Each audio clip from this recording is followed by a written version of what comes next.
Hi, my name is Caroline. I sew and blog over at sewcanshe.com, and I'm really excited to be here with you today to show you a project that I designed for our dogs. We are a dog-loving family, and I was so excited when I realized that I could make accessories for our dogs, including this really fun and scrappy dog leash with materials that I already had, including fun little clasps that are easy to find. The metal comes in lots of different colors and styles, which I can accessorize, and I can make a matching little collar too. And then this project over here is called a cage comforter, and it can be a donation item for your local animal shelter, or you could just make them to make a new little bed for your own pet. So let's get started first with the leash.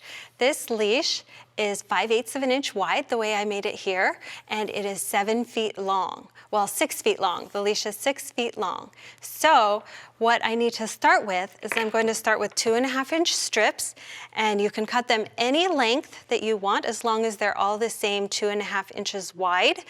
And then you want to cut enough strips so that when you sew them together with a 1/4-inch seam allowance until you have enough for a 7-foot long strip. And of course, this can be adjustable if you feel like you need a longer or a shorter dog leash. Now, by itself, this will be kind of flimsy and not very strong. So I like to use a stabilizer, a fusible interfacing, and I just fuse it to the back of my strip that's already sewn together. You see here with the seams pressed open. And it's important to help with your sewing, to help everything look nice and professional, to leave a 1/2 inch at either end of the strip that does not have stabilizer or doesn't have interfacing. And you see here one tip for interfacing that I would like to share with you is you don't have to cut a 7-foot long strip of interfacing. You can cut smaller strips, you can use up interfacing scraps, and when you fuse them together, just overlap them a little bit.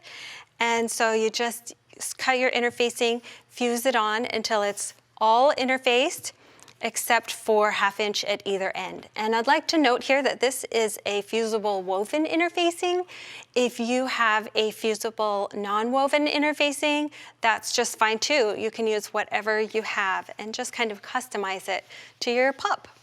So here I have a strip that I already sewed my 7 feet long of leash, and I added my interfacing, and then I pressed it. And this is how I pressed it. First, I folded the strip in half and pressed it, and then I folded the edges almost to the center, and I pressed it, and then I folded it over one more time and pressed it. And you see here that it's about 5/8 of an inch wide, which for us, for our little dog, is the perfect width. So now I'm going to show you, we're going to go to the sewing machine. I'm going to show you a trick for sewing the ends and making them look nice and neat. I'm going to take see here how the interfacing stops a 1/2 inch before the edge, and I'm going to unfold the pressing that I did previously, and I'm going to fold it back on itself. So here I'm just going to stitch, and I'm going to use this line of interfacing as my guide to sew with a 1/2 inch seam allowance. So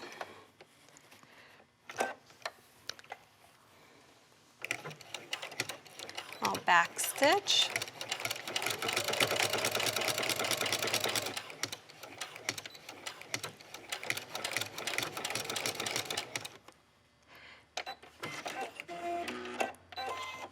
All right, so with that seam sewn, it's a little bit fidgety, but you can just kind of first push out this corner and make that look nice. You see I have a little turning tool here to help me. And then with my thumbs, kind of open the seam and fold it all inside. And now I have a beautiful end of the strap, and none of the raw edges are showing because of the way that I folded it, that little trick. Now at this point, it's time to top stitch.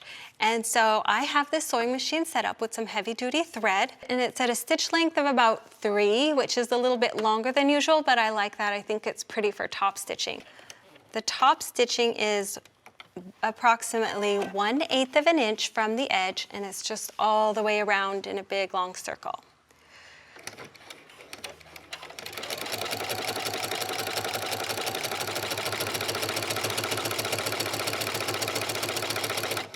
And you see here, using the walking foot on the sewing machine, it really helps everything go smoothly, and it helps prevent rippling. It's really the easiest way to sew this strap.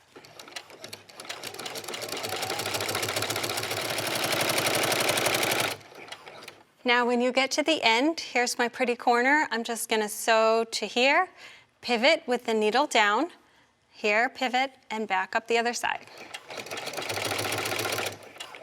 A tool that can help so you don't sew your finger is a stiletto like this. It just helps me have more control. Okay, I'll pivot with the needle down.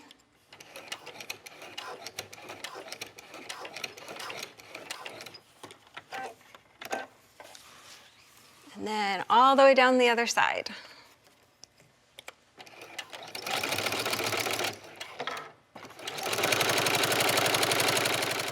So you'll just continue sewing all the way around your strap till you get back to the place where you started. I have one that's sewn to that point right over here. So this strap is exactly like the other one. It just has the top stitching all finished. Next, I'm going to make the handle and add this cute little clip. So for the handle, you just fold the handle over about 7 or 8 inches, something that will be comfortable for your wrist. And then I'm going to sew a little square of stitching right here to secure it to the end. Now here's a tip. Having the walking foot again is very helpful. And just decide which way looks nicer. I think this way looks nicer. Now instead of starting to sew like this horizontally, I have found that my fabric, my strap slips a lot when I do that. And so it's easier to sew like this. So I'm just going to sew a nice little square. Again, pivoting, and I'm just sewing right on top of the top stitching that I had before.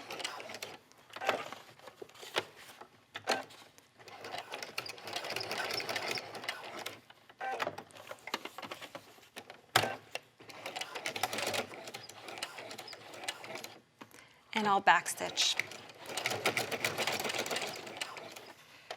Now that's the handle.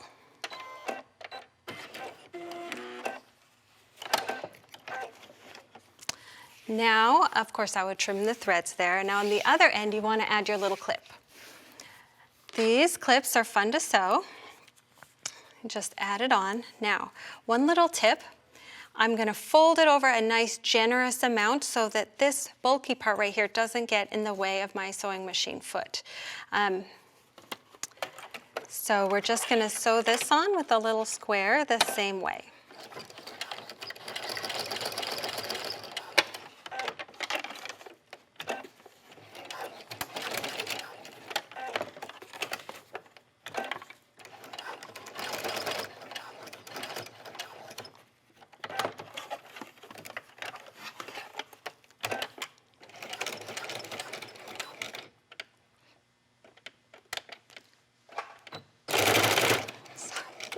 Okay.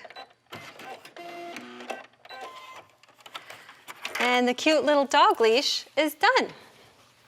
So to make your coordinating cage comforter or dog bed, I'm going to walk you through the steps. So this is very, very easy. You will start with 2 fabrics.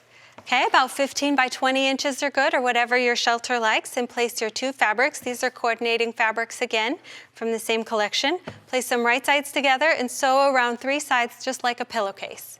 And then you'll clip the corners to make turning easy. And one trick I like to do is I like to press out the raw edge to the inside before I turn it right side out. So this will help me if I press it over a 1/2 inch first.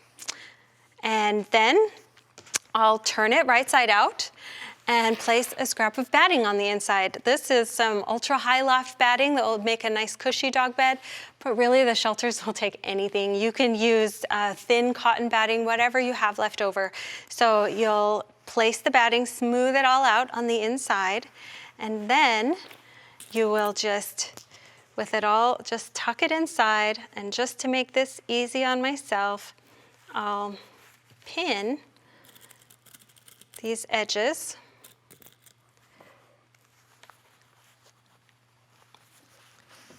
So I'll pin all along here, and then I will sew it again with an eighth of an inch away from the edge, just like you did the dog leash. So you'll sew this.